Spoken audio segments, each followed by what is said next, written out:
காலையில் மின்துறை வெள்ளை அறிக்கையை வெளியிட்ட அமைச்சர் நிர்மல்குமார் தற்பொழுது முன்னாள் அமைச்சர் செந்தில் பாலாஜி செய்தியாளர்களை சந்திக்கிறார். பார்க்கலாம். தடங்கள் இல்லாமல் சீரான மின் விநியோகம் வழங்கப்பட வேண்டும் என்று தொடர்ந்து ஆய்வுக் கூட்டங்களை நடத்தி பல்வேறு உத்தரவுகளை வழங்கி அதற்கான நிதிகளையும் அரசின் மூலமாக கொடுத்து ஒரு நலிவடைந்த மின்சாரத்துறையை காப்பாற்றியவர் எங்களுடைய கழகத் தலைவர் மாண்புமிகு தளபதி அவர்கள். நிச்சயமாக என்னால் அறுதியிட்டு சொல்ல முடியும், கடந்த 5 ஆண்டுகளில் எங்களுடைய கழகத் தலைவர் மாண்புமிகு முதலமைச்சராக இருந்து தமிழ்நாடு அரசினுடைய நிதிகளை மின் வாரியத்திற்கு வழங்காமல் இருந்திருந்தால் நிச்சயமாக மின்வாரியம் பல்வேறு காலகட்டங்களில் பல்வேறு இன்னல்களை சந்தித்திருக்கும். முழுமையாக தொடர்ந்து கண்காணித்து தன்னுடைய துறையைப் போல மின்துறையை கடந்த 5 ஆண்டுகளில் நிதிகளை கொடுத்து தமிழ்நாட்டு மக்களுக்கு எந்தவித பாதிப்புகளும் இல்லாமல் சீரான மின் விநியோகத்திற்கு வித்திட்டவர் மாண்புமிகு தளபதி அவர்கள். இங்க நிறைய பத்திரிகையாளர்கள் வந்திருக்கீங்க. ஒவ்வொரு ஆண்டும் மின்சாரத்தினுடைய தேவைகள் அதிகரிக்கும். அப்படித்தான் கடந்த 5 ஆண்டுகளில் தமிழ்நாட்டினுடைய மின் தேவை தொடர்ந்து அதிகரித்து வந்தன. ஆனால் அப்படி 5 ஆண்டுகள் அதிகரித்தாலும் கூட, குறிப்பாக கோடை காலமாக இருந்தாலும் கூட எந்தவித தடையும் இல்லாமல் சீரான மின் விநியோகம் செய்த அரசு திராவிட மாடல் அரசு, அதனுடைய முதலமைச்சர் மாண்புமிகு தளபதி அவர்கள். இன்று காலை வெள்ளை அறிக்கையை வெளியிட்ட இன்றைய மின்துறை அமைச்சர் அவர்கள் எவ்வளவு மின்சார வாரியத்தினுடைய வருவாய், எவ்வளவு செலவு, எவ்வளவு இடைவெளி என்பதை அந்த வெள்ளை அறிக்கையிலே குறிப்பிட்டிருக்கின்றார். குறிப்பாக ஒவ்வொரு 5 ஆண்டுகளுக்கான அந்த கால அட்டவணையை அதிலே வெளியிட்டிருக்கின்றார். 2006-11 92,737 கோடி ரூபாய் வருவாய் என்பது அதற்கு அடுத்த 5 ஆண்டுகளில் 1,234 கோடி ரூபாய் அதிகரித்து ஏறத்தாழ 1,92,971 கோடி ரூபாய் வருவாய் என்று குறிப்பிட்டிருக்கின்றார். ஆனால் அதே 5 ஆண்டுகளில் செலவினம் என்பது 1,21,200 கோடி ரூபாய் உயர்ந்து 2,49,332 கோடி ரூபாய் என்று குறிப்பிட்டிருக்கின்றார். அப்பொழுது வருவாய்க்கும் செலவுக்குமான இடைவெளி பற்றாக்குறை என்பது 56,361 கோடி ரூபாய் 2011-16 ஆண்டு காலகட்டங்களில் அந்த பற்றாக்குறை இழப்பு ஏற்பட்டிருக்கின்றன. அதற்கு அடுத்த 5 ஆண்டுகளில் 2016-21 58,534 கோடி ரூபாய் பற்றாக்குறை ஏற்பட்டிருக்கின்றன, இழப்பு ஏற்பட்டிருக்கின்றன. அதேபோல முந்தைய அதிமுக ஆட்சியில் உங்களுக்கெல்லாம் நன்றாக தெரியும், 3 கட்டங்களாக மின்கட்டண உயர்வு ஏற்றப்பட்டன. குறிப்பாக ஒரு முறை 37 விழுக்காடு, ஒரு முறை 3.5 விழுக்காடு, அதற்கு பிறகு ஒரு முறை 16 விழுக்காடு என 3 முறை கடந்த முந்தைய அதிமுக ஆட்சியில் மின்கட்டணம் உயர்த்தப்பட்டன. அப்படி மின்கட்டணம் உயர்த்தப்பட்ட பொழுதும் கூட வருவாய் பற்றாக்குறை இழப்பு என்பது 56,000 கோடி, அதற்கடுத்து 58,000 கோடி என்ற அளவிற்கான உயர்ந்து நிற்கின்றன. ஆனால் கடந்த 5 ஆண்டுகளில் எங்களுடைய கழகத் தலைவருடைய வழிகாட்டுதலோடு வருவாய் என்பது 5 ஆண்டுகளில் மட்டும் 1,77,856 கோடி ரூபாய் உயர்ந்து 4,97,996 கோடி ரூபாயாக வருவாய் 5 ஆண்டுகளில் நாங்கள் அதிகரித்து காட்டியிருக்கின்றோம். அப்படி வருவாய் அதிகரிக்கின்ற பொழுது செலவும் கூடியிருக்கிறதே. இதற்கு என்ன பணிகளை செய்தார்கள் என்று இன்று காலை வெள்ளை அறிக்கையிலே மின்துறை அமைச்சர் கேள்வியை எழுப்பியிருக்கின்றார். வருவாய் 4,97,996 என்று சொன்னால் செலவினம் 5,32,443 கோடி ரூபாய். கடந்த 5 ஆண்டுகளில் வருவாய்க்கும் செலவுக்கும் இருக்கக்கூடிய இடைவெளி, அந்த நஷ்ட பற்றாக்குறை என்பது 34,447 கோடி ரூபாய். முந்தைய அதிமுக ஆட்சியில் 56,000 கோடி, அதற்கடுத்து 58,000 கோடி என்று இருந்ததை ஏறத்தாழ 34,000 கோடியாக 24,000 கோடி ரூபாய் அளவிற்கான இடைவெளிகளை குறைத்து 34,000 கோடியாக குறைத்திருக்கின்றோம். அப்படி குறைத்தாலும் கூட அவர்கள் சொல்லி இருக்கக்கூடிய கூற்றின் அடிப்படையிலே பார்த்தால் கூட முதலாண்டிலே 12,000 கோடி இழப்பு என்பது கடந்த ஆண்டு 934 கோடி ரூபாய் வெறும் இழப்பு என்ற அளவிற்கு ஆண்டுதோறும் படிப்படியாக பல்வேறு நடவடிக்கைகளை எடுத்து அதற்கான செலவினங்களை, இழப்புகளை குறைத்திருக்கின்றோம். குறிப்பாக 2021 ஆண்டு திராவிட மாடல் அரசு அமைந்தவுடன் முதலமைச்சர் எங்களுக்கு இட்ட கட்டளை, தமிழ்நாடு மின்சார வாரியம் பல்வேறு வங்கிகளிலும் பல்வேறு நிதி நிறுவனங்களிலும் கடன்களை பெற்றிருக்கின்றார்கள். அந்த கடன்களுக்கு செலுத்தக்கூடிய வட்டி தொகை என்பது 13.5 விழுக்காடு வரை அதிகபட்சமாக கடன் தொகையை வாங்கியிருக்கின்றார்கள். அதை முழுவதுமாக குறைத்து ஒரு கட்டுப்பாட்டுக்குள் கொண்டு வரப்பட வேண்டும் என்று உத்தரவுகளை வழங்கினார்கள்.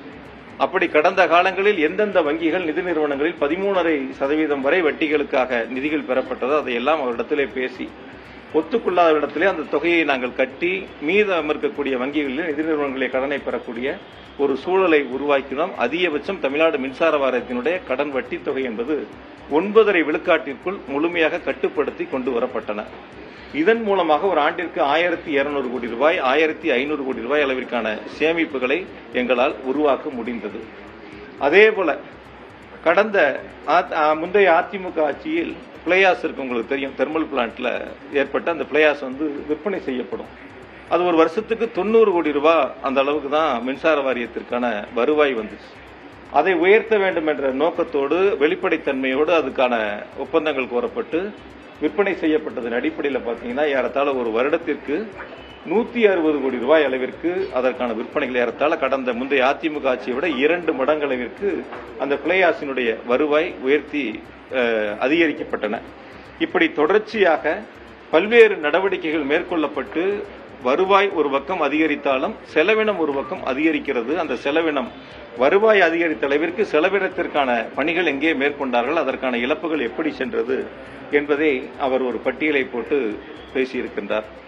ஒரு கருத்தை உங்களிடத்தில் நான் முன்வைக்கின்றேன். 2019-20 தமிழ்நாட்டினுடைய மின் தேவை என்னங்கிறது 94,947 மில்லியன் யூனிட் ஒரு வருஷத்துக்கு. அதுவே 2021 93,344, அது கோவிட் காலம். அதுக்கடுத்து 2021-22 98,674 million unit. 2022-23 1,03,546 million unit. 2023-24 1,11,504 million unit. 2024-25 1,16,813 million unit. ஆக 94,000 மில்லியன் யூனிட்ல இருந்து 1,16,000 மில்லியன் யூனிட் வரைக்கும் உயர்ந்திருக்கு. அப்படி நீங்க பாத்தீங்கன்னா ஏறத்தாழ 5 வருஷத்துல 25,000 மில்லியன் யூனிட் உயர்ந்திருக்கின்றன. அப்படி உயர்ந்த மில்லியன் யூனிட் மின் நுகர்வுக்கு ஏற்ப நாம் கொள்முதல் அதிகரிக்க வேண்டும், அதே போல உற்பத்திகள் அதிகரிக்க வேண்டும். அப்ப நம்ம உற்பத்தி அதிகரிக்கின்ற பொழுது அதற்கான செலவினங்கள் நமக்கு உறுதியாக கூடும். இந்த தேவைகளை பூர்த்தி செய்வதற்காக வெளிச்சந்தையில் நாம் மின்சாரத்தை கொள்முதல் செய்கின்ற பொழுது அதற்கான செலவினங்களும் நிச்சயமாக கூடும். இதை அந்த வெள்ளை அறிக்கையில் வெளியிட்டிருந்தால் மிக சிறப்பாக இருந்திருக்கும். எவ்வளவு வருமானம் வந்துச்சுன்னு காட்டினவங்க, எவ்வளவு செலவு வந்துச்சுன்னு காட்டினவங்க, எந்தெந்த வகையில் அந்த வருமானங்கள் வந்துச்சு, எந்தெந்த வகையில் அந்த செலவினங்கள் ஏற்பட்டது, இது வெள்ளை அறிக்கையில் இருந்திருந்தா மிக சிறப்பாக இருந்திருக்கும். அதை தவிர்த்து அவர்களுக்கு வசதியாக மக்களிடத்தில் ஒரு மாற்று கருத்தை முன்வைக்க வேண்டும் என்ற நோக்கத்தோடு அந்த வெள்ளை அறிக்கை தயாரிக்கப்பட்டிருக்கின்றன. இன்னும் கூட ஒருபடி மேல நான் சொல்லணும்னு சொன்னா, எங்க 5 வருஷம் முந்தைய திராவிட மாடல் அரசு எங்களுடைய கழக தலைவர் மாண்பு தளபதி அவர்கள் முதலமைச்சராக இருந்து 5 ஆண்டுகளில் செய்த திட்டங்களை அதை பட்டியலிட்டிருக்கின்றார்கள். எப்படி முதலமைச்சர் போய் டெல்லியில திராவிட மாடல் அரசினுடைய திட்டங்களை சொல்லி அங்கே நிதி ஆயோக் கூட்டத்தில் பேசினாரோ, அது மாதிரி இன்னைக்கு வெள்ளை அறிக்கையிலையும் இந்த 5 வருஷத்துல நாங்க என்ன பண்ணணுங்கிறதையும் அவங்க சொல்லி இருக்கிறாங்க. இருந்தாலும் கூட 2020-21 அந்த கேப்ங்கிறது 14,542 கோடிங்கிறது போன வருஷம் 2025-26 933 கோடியா குறைஞ்சிருக்கு. அது 4 வருஷத்துல சீரிய நடவடிக்கை எடுத்ததுனால. இன்னொன்னு ரொம்ப வசதியா அவர் சொன்னதுல வருஷம் 5 வருஷத்துல எவ்வளவு கடன் சொல்லியிருக்காரு. 2021 ஆண்டு ஆட்சி பொறுப்பை எங்களுடைய முதலமைச்சர்கள் ஏற்ற பொழுது தமிழ்நாடு மின்சார வாரியத்தினுடைய ஒட்டுமொத்த கடன் 1,59,731 கோடி. 1,59,731 கோடி. ஒரு வருஷத்துக்கு நான் அப்பவே சட்டமன்றத்தில் சொன்னேன், 1,59,000 கோடி கடன் இருக்கு. ஒரு வருஷத்துக்கு ஏறத்தாழ 15,000 கோடி மின்சார வாரியம் வட்டி மட்டும் செலுத்துது அப்படின்னு சொல்லி சொன்னேன். இப்ப 5 வருஷத்துக்கு மின்சார வாரியம் இந்த 1,59,000 கோடிக்கு வட்டி கட்டியிருந்தா எவ்வளவு வரும்னு கணக்கு பாருங்க. ஒரு வருஷத்துக்கு 15,000 கோடினா 5 வருஷத்துக்கு 75,000 கோடி வட்டி மட்டும் கட்டி இருக்குன்னு. இது நாங்க வாங்கின கடனுக்கல்ல, இதற்கு முன்பா இருந்த கடனுக்கு செலுத்திய வட்டி. அப்ப எவ்வளவு 5 வருஷத்துல வட்டி கட்டணும் அப்படிங்கறத அந்த வெள்ளை அறிக்கையில இப்போதைய அமைச்சர் வெளியிட்டு இருந்தாருன்னா உங்களுக்கும் தெரிஞ்சிருக்கும், எங்களுக்கும் தெரிஞ்சிருக்கும், நாட்டு மக்களுக்கும் தெரிஞ்சிருக்கும். அதை அவங்க சொல்ல அதுல மறைச்சிருக்காங்க, சொல்லல. ஆக பழைய கடன் இருக்கிறதுல வட்டி கட்டி இருக்கிற எவ்வளவுங்கிறத தெளிவுபடுத்தினா மிக சிறப்பாக இருக்கும். 5 வருஷம் ஒட்டு மொத்தமாக மின்சார வாரியம் இதே நிதிநிலை அறிக்கைக்கு முன்பாக அந்த வெள்ளை அறிக்கை கொடுத்தாங்க கவர்னர் உரைக்கு முன்னாடி. அப்ப அதுல ஒரு வருஷத்துக்கு எவ்வளவு வட்டி கட்டுறோம், மொத்த வட்டி எவ்வளவு, இதெல்லாம் கணக்கிட்டு சொன்னாங்க. மொத்த வருவாயில் எவ்வளவு வட்டின்னு சொன்னாங்க. ஆனா இதுல அதை சொல்லல. எவ்வளவு வட்டி 5 வருஷத்துல நம்ம கட்டியிருக்கிறோம் அப்படிங்கறத தெளிவுபடுத்துவதற்கான அந்த முயற்சிகளை அவர்கள் முன்னெடுக்கவில்லை. அதற்கு அடுத்து எந்தெந்த வகைகள்ல நம்ம செலவினங்கள் உயர்ந்திருக்கு அப்படிங்கறதையும் அவங்க சொல்லியிருக்கணும். அதை முழுமையா சொல்லல, அதை மறைச்சிருக்கிறாங்க. குறிப்பா 2019-20 பவர் பர்ச்சேஸ் இருக்கு, பிளஸ் நம்மளுடைய உற்பத்திக்கான செலவினங்கள் இருக்கு, ஃபியூல் காஸ்ட் இதெல்லாம். அது 19-20 ஒரு 50,849 கோடியா இருக்கு செலவு அந்த ஒரு வருஷத்துல.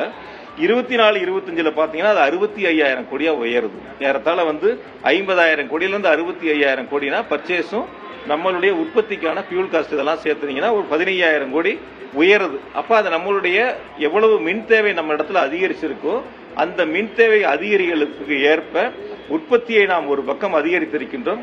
அந்த அதிகரிப்புக்கான செலவினங்கள் கூடியிருக்கின்றன. அதே போல வெளியில் கொள்முதல் செய்யப்பட்ட மின்சாரத்திற்கான செலவினங்கள் கூடியிருக்கின்றன. இதனால் ஏற்பட்ட செலவினங்கள் என்பதை அவர்கள் குறிப்பிட மறந்துட்டாங்க. அது ஒண்ணு. அதே போல நம்ம வெளியிலிருந்து வாங்கக்கூடிய மின்சாரத்துக்கு டிரான்ஸ்மிஷன் சார்ஜ்னு ஒண்ணு போடுவாங்க. அது பாத்தீங்கன்னா 2019-20 4,564 கோடி அப்ப செலவு ஒரு வருஷத்துக்கு. இப்ப 2024-25 கேப்ல பாத்தீங்கன்னா 9,548 கோடி. ஏறத்தாழ 2 மடங்காக அந்த டிரான்ஸ்மிஷன் சார்ஜ் உயர்ந்திருக்கு. அதையும் அதுல அவங்க குறிப்பிட்டிருக்கலாம். இதெல்லாம் ஏற்பட்ட செலவினங்களுடைய உயர்வு. இதனாலதான் அந்த செலவினங்கள் அதிகரிச்சிருக்கு அப்படிங்கறத அவங்க எல்லாம் ஒரு பக்கம் சுத்தமா மறைச்சிருக்காங்க. உங்களுக்கு நல்லா தெரியும், மின் வாரியத்தினுடைய தொழிலாளர்களுடைய கோரிக்கைகளை ஏற்று கடந்த திராவிட மாடல் அரசுல 2 முறை ஒப்பந்தங்கள் போடப்பட்டன. 2 முறை ஒப்பந்தங்கள் அவர்கள் விரும்பக்கூடிய வகையில் மனமகிழ்ச்சியோடு ஏற்றுக்கொள்ளக்கூடிய வகையில் எங்களுடைய கழகத் தலைவர் அப்போதைய முதலமைச்சராக இருந்து அந்த 2 ஒப்பந்தங்களை அவர்களுக்கு வழங்கினார்கள். அந்த வகையில பாத்தீங்கன்னா கடந்த காலங்களுக்கு இப்பயும் அந்த எம்ப்ளாய்க்கான காஸ்ட் செலவினங்கள் இருக்கும். அந்த செலவினங்கள் பாத்தீங்கன்னா 20-21 9,100 கோடியா இருக்கு. அதுவே 25-26 எல்லாம் பாத்தீங்கன்னா 12,006 கோடி 12,061 கோடியா உயர்ந்திருக்கு. ஏறத்தாழ 9,000 கோடியிலிருந்து 12,000 கோடியாக எம்ப்ளாய்க்கான அந்த செலவினங்கள் உயர்ந்திருக்கு. ஆகையால வருவாய் ஒரு பக்கம் மின்கட்டண உயர்வால் மட்டும் உயர்வது அல்ல, நம்மளுடைய கூடுதல் மின் நுகர்வு அதன் மூலமாக ஏற்படக்கூடிய வருவாய், அதுபோல மின்சார வாரியம் எடுத்திருக்கக்கூடிய நடவடிக்கைகள், வட்டி குறைப்பு, பிளையாஸ்ல வருமானம், பல்வேறு வழிவகைகள், அந்த இழப்பு லைன் லாஸ் ஏற்படக்கூடிய இழப்பை சரி செய்வது, இப்படி பல்வேறு வகைகளில் எடுக்கப்பட்ட சீரிய நடவடிக்கையின் காரணமாக அந்த செலவினங்கள் குறைக்கப்பட்டது. இது எல்லாம் சீர்தூக்கி பார்த்துதான் இன்றைய வெள்ளை அறிக்கை அமைந்திருக்க வேண்டும். மாறாக அதில் எதுவும் அது இடம்பெறவில்லை. ஆகையால் வருவாய் ஒரு பக்கம் உயர்ந்தாலும் கூட மின் கொள்முதல், மின் உற்பத்திக்கான செலவினங்கள், அதே போல எம்ப்ளாய்க்கான காஸ்ட், டிரான்ஸ்மிஷன் சார்ஜ், இப்படி பல்வேறு வகைகள் ஏற்பட்டிருக்கக்கூடிய செலவினங்களும் உயர்ந்திருக்கின்றன.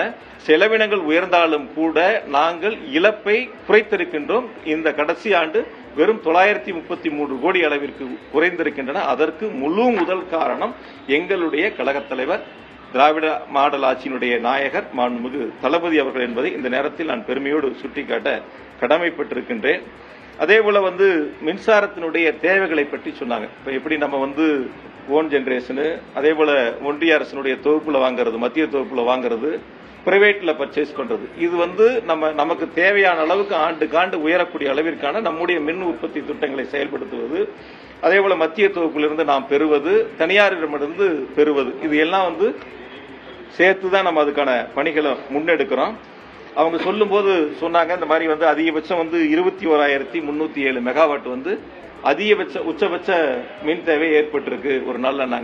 இது இப்ப ஏதோ புதுசா ஏற்பட்டதில்லை. இது இவங்க ஆட்சிக்கு வர்றதுக்கு முன்னாடி அந்த 21,307 ஏற்பட்டுருச்சு.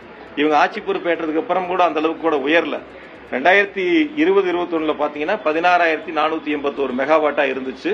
அது அப்படியே படிப்படியா உயர்ந்து 21-22 17,916 megawatt 96 megawatt, 22-23 18,053 megawatt, 23-24 19,409 megawatt, 24-25 20,830 megawatt, 25-26 இப்ப 21,307 மெகாவாட். இப்ப இந்த கவுண்டிங்க்கு முன்னாடி இதுதான் ஆண்டுதோறும் படிப்படியா உயர்ந்து நம்முடைய மின் தேவை அதிகரித்திருக்கின்றன.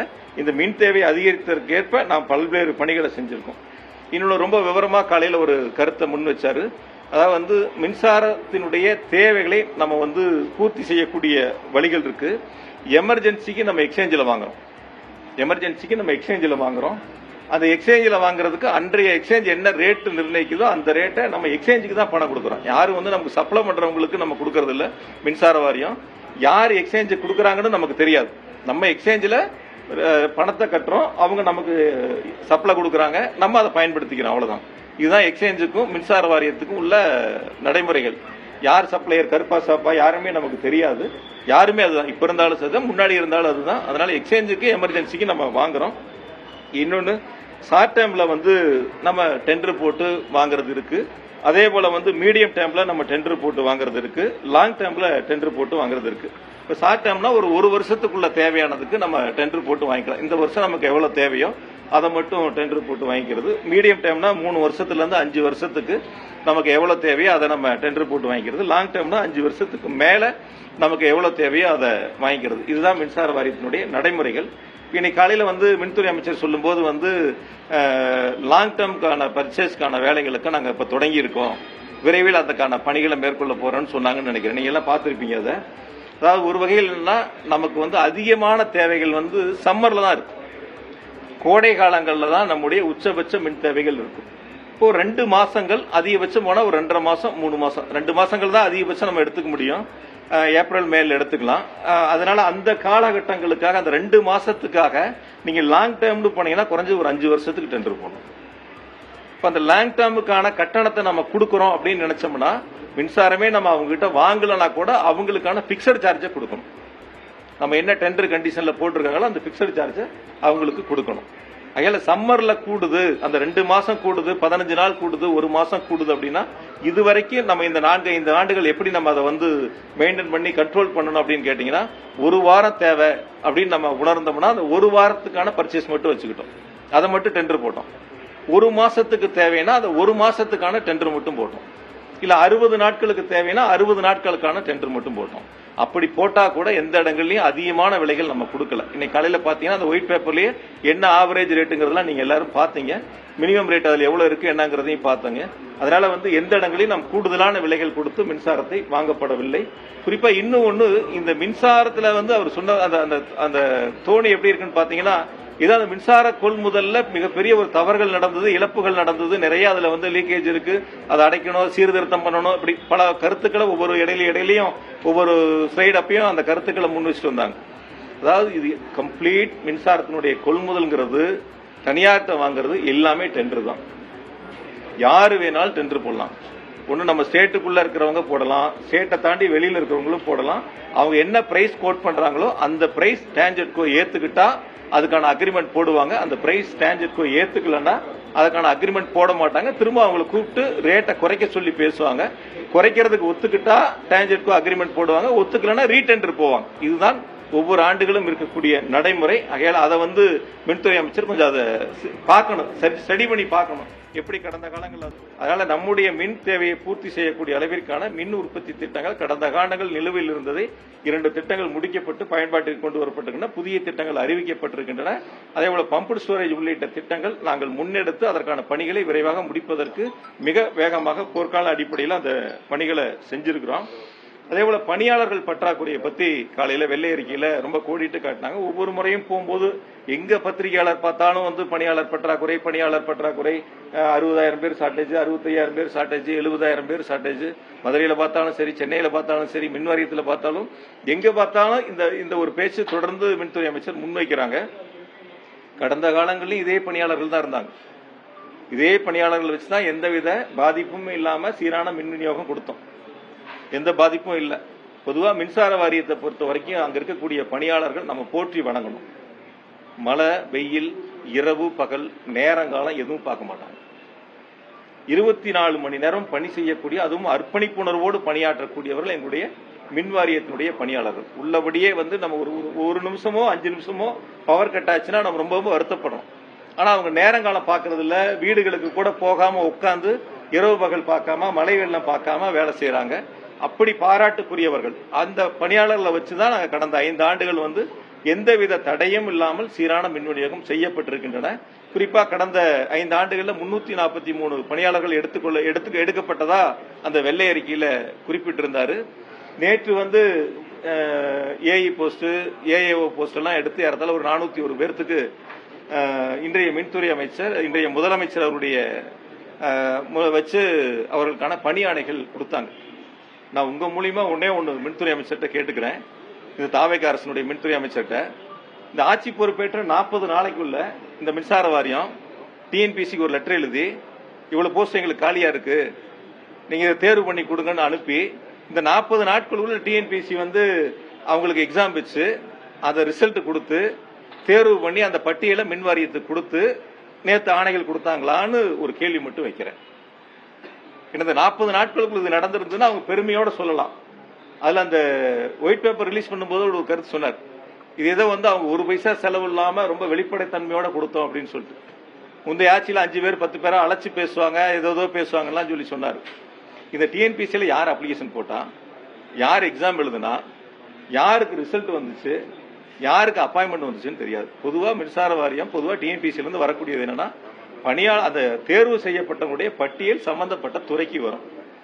அந்த துறையில என்ன செய்வாங்கன்னா அவங்களுக்கு அந்த போஸ்டிங் போடுவாங்க.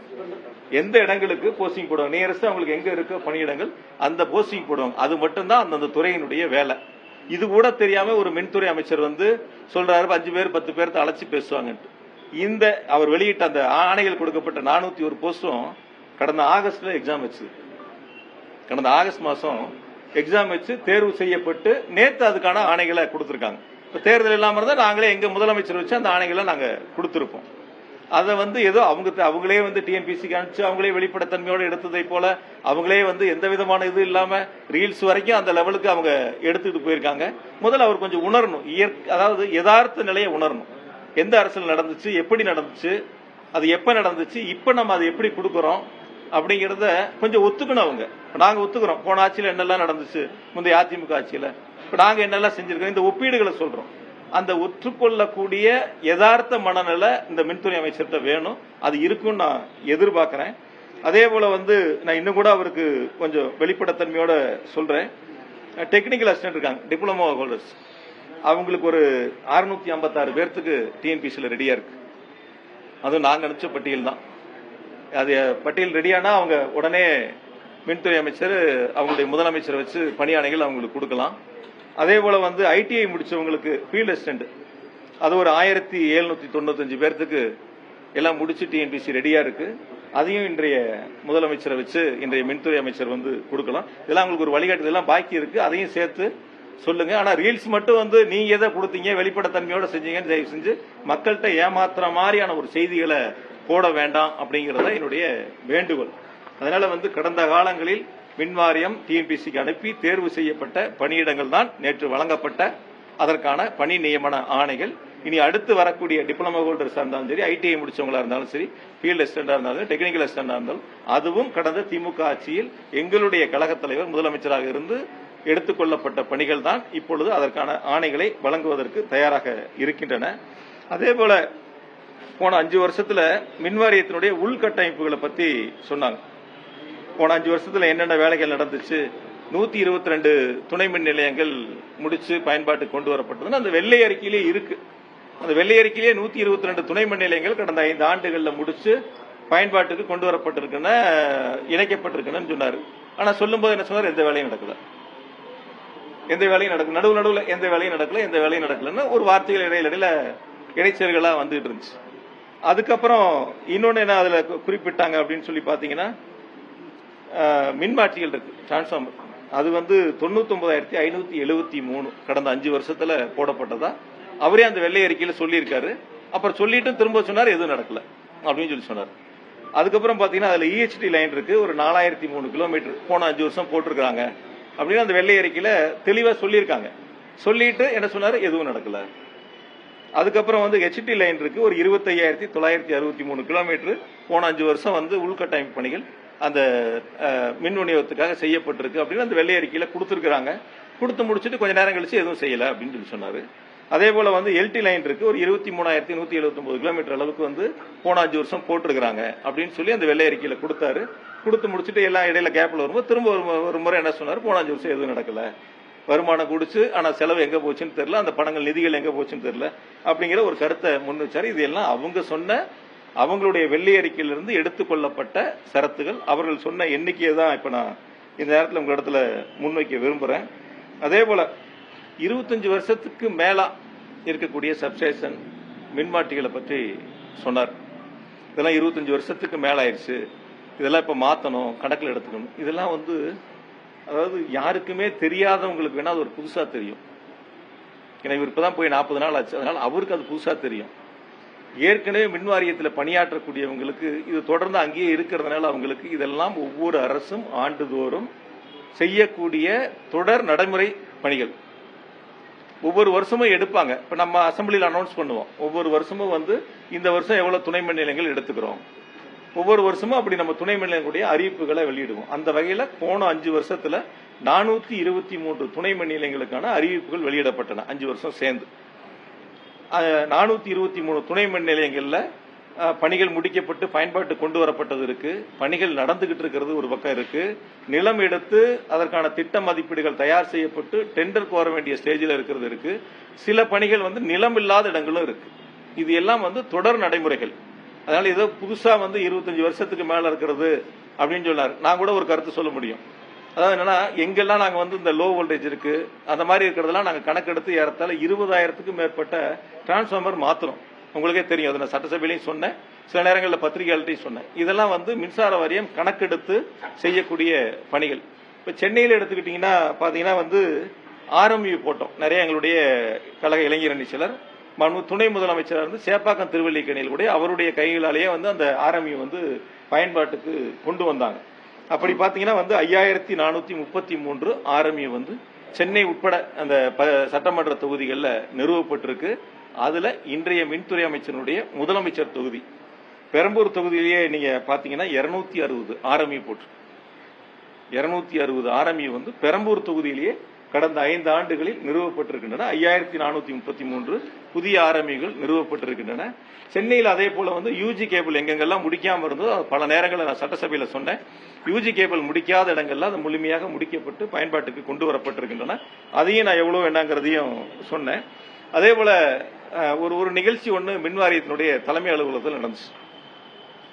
ஒரு 300 பேர்த்துக்கு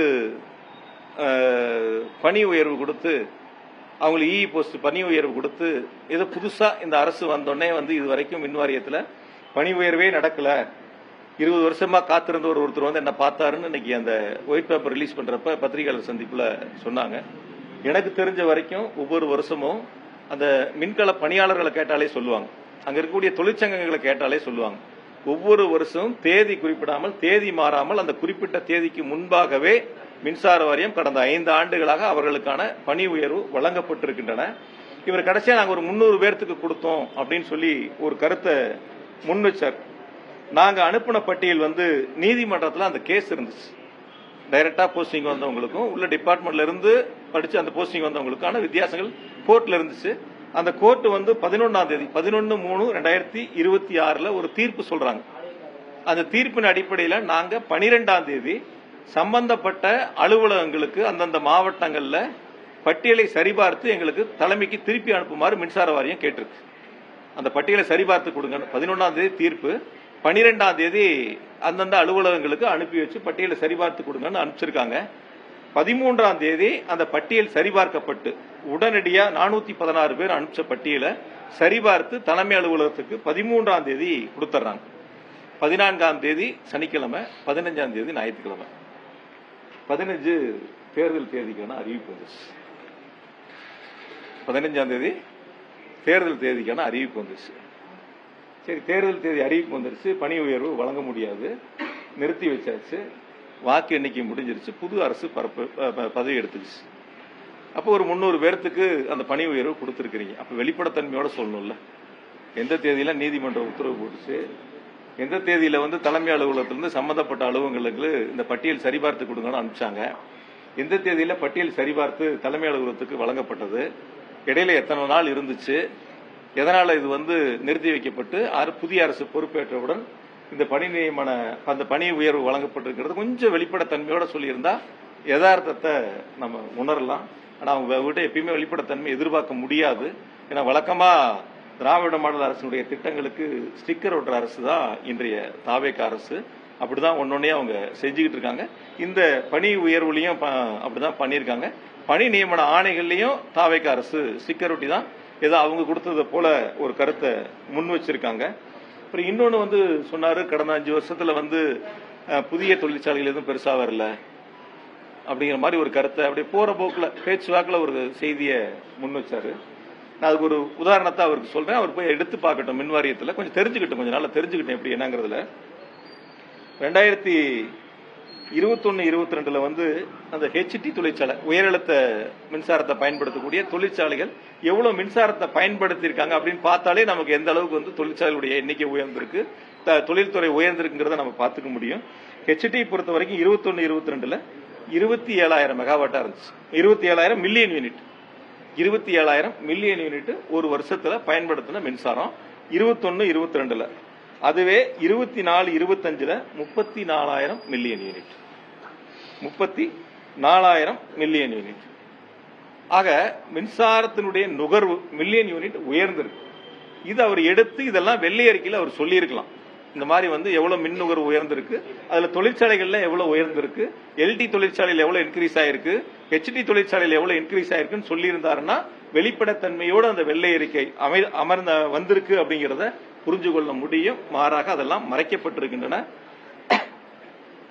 அதே போல 16ஆம் தேதி ஒரு பிரஸ் ரிலீஸ் கொடுத்தாங்க. முதலமைச்சர் தலைமையில் ஒரு ஆய்வுக் கூட்டம் நடந்துச்சு.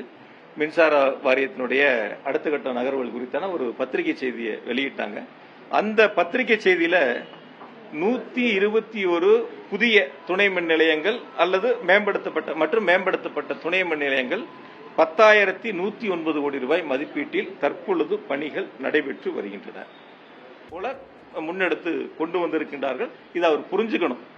எப்ப நிலம் எடுத்தாங்க, எப்ப அந்த ப்ரொபோசல் வந்துச்சு, எப்ப எஸ்டிமேட் போட்டாங்க, அதனோட காஸ்ட் என்னங்கிறதெல்லாம் எந்தெந்த தேதியில நடந்துச்சு அப்படிங்கறத இன்றைய அமைச்சர் புரிஞ்சுக்கிட்டாருன்னா கொஞ்சம் பெட்டரா இருக்கும்.